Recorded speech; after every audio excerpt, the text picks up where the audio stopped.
அம்மா, தூக்குனாம்பாளையத்துல எனக்கு சொந்தமா இதை விட பெரிய வீடு. பக்கத்துல எங்க யானை மேயறது கூட ஒரு பெரிய கரும்பு தோட்டம். அதெல்லாம் இப்போ இருக்கா?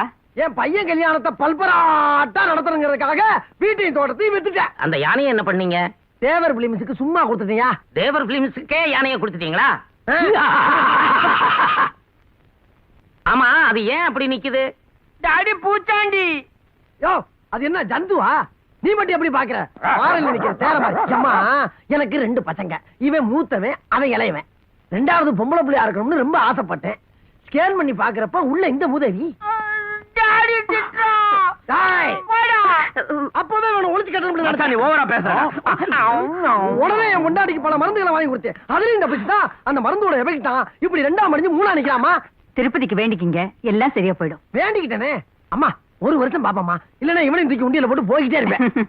எப்படியோ நல்ல குடும்பமா இருக்கீங்க.